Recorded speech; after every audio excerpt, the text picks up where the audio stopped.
La grande majorité de nos Ford Galaxy sont équipés de moteurs diesel. 1.8 TDCi 100 chevaux, FFWA, 1.8 TDCi 125 chevaux, QYWA. Avant le restylage, le moteur diesel de base était l'ancien moteur turbo de 1,8 litres. Il s'agit du seul diesel doté du pédigré d'origine Ford, son histoire remonte aux années 1980. Ce moteur miracle est doté d'une culasse en fonte avec un arbre à cames et 2 soupapes par cylindre. Malgré une conception aussi archaïque, il dispose d'une injection à rampe commune et un entraînement de synchronisation insidieux avec 2 courroies crantées.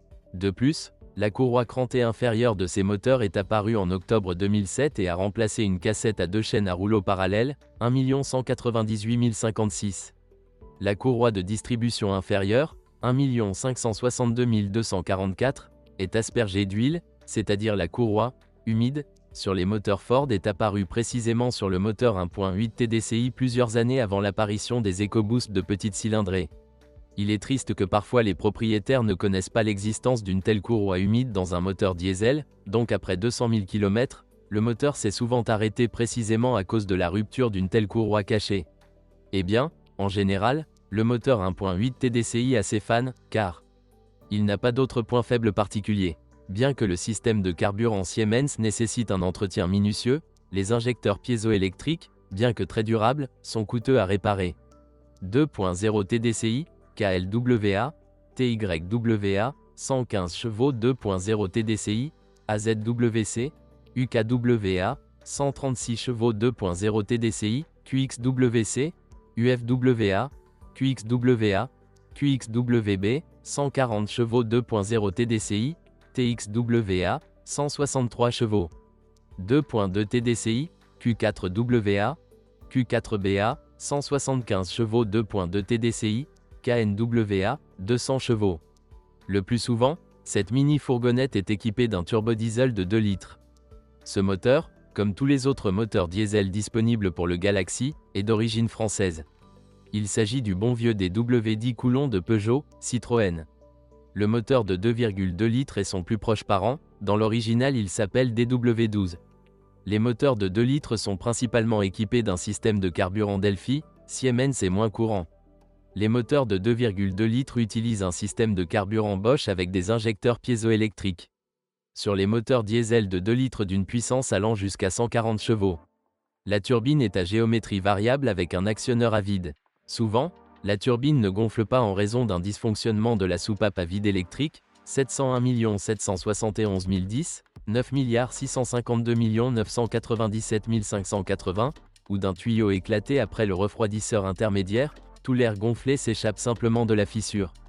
Même sur les injecteurs Siemens, avec des kilométrages supérieurs à 200 000 km, les raccords de retour commencent à fuir. Il faut les dévisser et remplacer les joints toriques, F00VP01003. Si beaucoup d'huile apparaît dans le collecteur d'admission, il convient, entre autres, de remplacer la membrane de la vanne du système de ventilation du carter. La membrane est située dans le couvercle de soupape sous la trappe ronde. Une membrane non originale, HR146171, convient en remplacement. L'entraînement de distribution des turbos diesel de 2 et 2,2 litres utilise une courroie de distribution, mais les 2 arbres à cames sont reliés l'un à l'autre par une courte chaîne à rouleau. Il n'y a aucun problème avec ce mécanisme.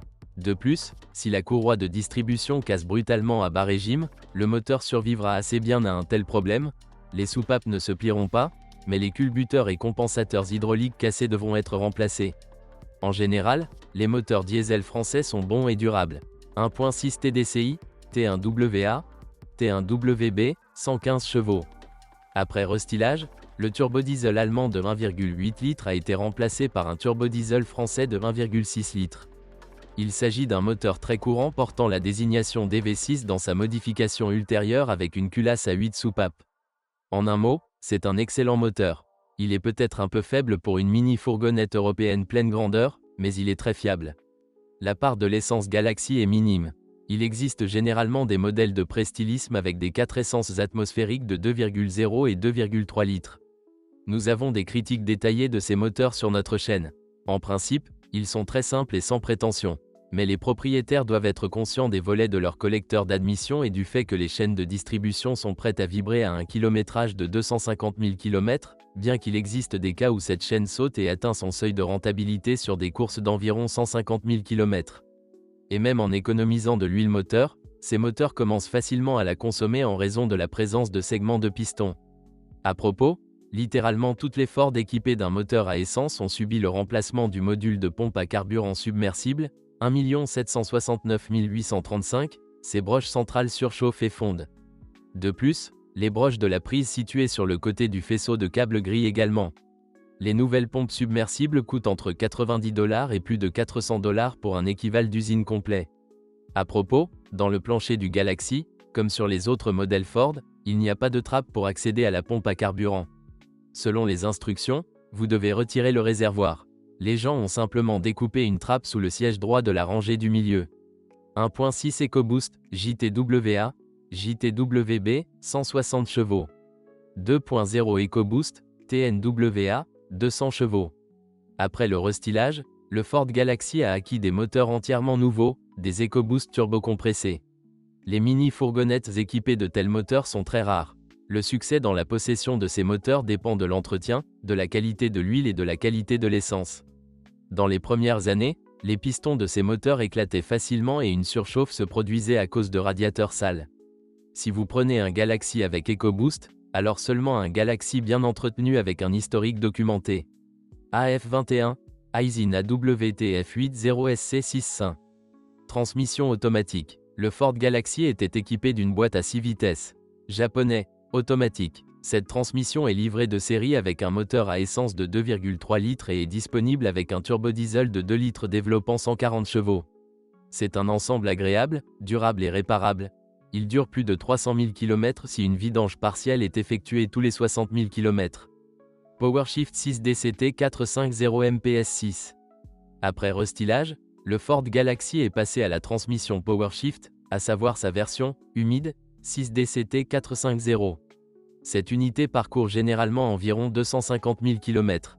Il faut changer une huile spéciale, 1 490 761, et un filtre externe, 1 589 089, tous les 40 000 km. Vous devez vous assurer que le capot avant, 1 684 808, est sec et le changer immédiatement, sans épargner un montant de 200 $ à 500 $, sinon l'ensemble du PowerShift sera envoyé en révision. Le plus souvent, les Ford Galaxy sont équipés de transmissions manuelles. MTX 75 5 vitesses transmission manuelle. Les moteurs 1.8 TDCi et 2.0 Duratec sont livrés avec une boîte à 5 vitesses. Transmission MTX 75.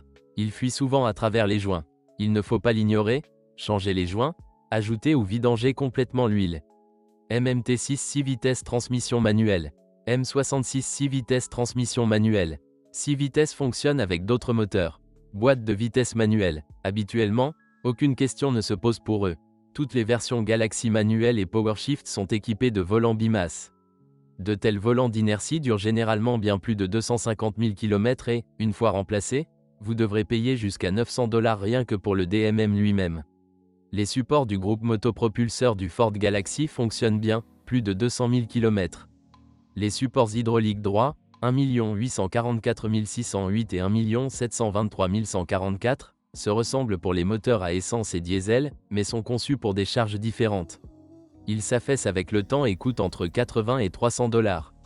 Et un amortisseur déchiré du support inférieur de boîte de vitesse, 1 486 221 ou 1 434 853, entraîne des chocs lors du passage des vitesses. Le vase d'expansion du système de refroidissement contient 2 tubes. S'ils sont manipulés avec négligence, ils se cassent, car eux-mêmes sont fragiles et résistants. Soyez prudents avec eux. Revenons à la rouille. Ces voitures rouillent lentement le capot de l'intérieur le long du bord arrière, le long de la bande de scellant. On peut dire que la corrosion à cet endroit est un indicateur de l'état du reste de la carrosserie. En bas, le long du seuil droit, se trouvent des tubes menant à l'évaporateur arrière du climatiseur. Ils entrent dans la cabine par le porte-à-faux arrière du côté gauche. Sur de nombreux Galaxy avant restylage, ces tubes étaient pourris, ils étaient souvent remplacés par des durites en caoutchouc. La crémaillère de direction de nombreux Galaxy a commencé à jouer, à cogner et même à vibrer du fait que son cracker, en plastique fluoré régulateur a cessé de la presser normalement contre l'arbre de direction. Cela est dû au fait que la fissure et le ressort sont serrés avec un bouchon en plastique. Au fil du temps, son fil se rompt tout simplement. Pour remplacer le bouchon en plastique, les passionnés ont sorti un bouchon en acier, FO228 NUTS. Pour le visser à la place du plastique standard, il faut soit abaisser le faux châssis, soit en dévisser le rail et le relever, car la fiche elle-même regarde dans le faux châssis, il est donc impossible d'y accéder avec un outil. La suspension Ford Galaxy est unifiée avec la suspension Mondeo et sert très bien, c'est-à-dire longue et fiable.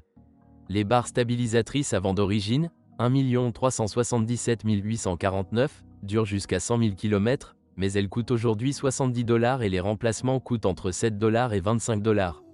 Les conseils de direction sont plutôt faibles, 1 433 273, c'est-à-dire ils servent encore moins que de bons liens stabilisateurs. Les pourboires non originaux ne coûtent pas plus de $35, tandis que les originaux coûtent plus de $120. Les bras de suspension avant d'origine, 1 507 181, sont en acier et peuvent durer plus de 200 000 km avant d'être remplacés. Les remplacements coûtent entre $70 et $150, tandis que l'original coûte $300. Les blocs silencieux arrière d'origine des leviers sont vendus séparément pour $100 à $150, 1 888 630. Les substituts sont beaucoup moins chers, de $20 à $50. Vous pouvez utiliser des rotules non originales, elles peuvent être installées avec 3 vis. Les pièces de la suspension arrière doivent être mises à jour après 200 000 km. Ici, vous pouvez acheter un bloc silencieux à triangle séparément, de $15 à $35, soit environ $80 pour l'original, 1 865 033. Les blocs silencieux non originaux pour tous les triangles coûtent entre $5 et $20 pièce. Le bras à ressort le plus bas, 1 469 125, coûte entre $50 et $200 assemblé. Une traction osseuse supérieure de bonne qualité, 1 426 770, coûte jusqu'à $30, et l'original est presque 3 fois plus cher. Le levier incurvé supérieur d'origine, 1 509 831, est terriblement cher, plus de $400, ces analogues coûtent moins de $30. Les roulements de roues avant, 1 437 643, coûtent entre $70 et $180. Les roulements de roues arrière doivent parfois être remplacés après avoir atteint 200 000 km. Ils coûtent entre $70 et $400 pour l'original, 1 778 502. La carrosserie du monospace Galaxy est galvanisée, mais cela n'empêche pas la corrosion locale à long terme. Mais commençons par le fait que souvent la peinture s'écaille sur les ailes avant et arrière le long des joints avec les pare-chocs. Souvent, une douzaine d'éclats de pierre sont présents sur les bas de caisse près des passages de roues arrière. Les bords des arches eux-mêmes deviennent également rouges avec le temps, et plus tard la peinture dans cette zone commence à gonfler. Des taches de corrosion désagréables apparaissent également dans les passages de roues derrière les coffres, au niveau des supports supérieurs d'amortisseurs. En bas, la niche pour le réservoir de carburant et la zone autour de la niche dans le porte-à-faux arrière semblent souvent effrayantes. Le pare-brise du Galaxy est presque inconsommable, surtout si la voiture roule beaucoup sur les autoroutes et les rocades. Les cailloux qui le bombardent laissent facilement des éclats et des fissures. Les portes de style mini-fourgonnette sont énormes et lourdes, donc avec le temps les charnières s'affaissent, mais peuvent être ajustées. Le haillon de nombreux Galaxy s'affaisse également, ce qui peut être vu par les espaces le long du contour des feux. Mais il y a ici un problème plus grave, les charnières sont fixées de l'intérieur au panneau de toit. Dans cette zone cachée, le métal se plie et même se déchire autour des trous de boulons.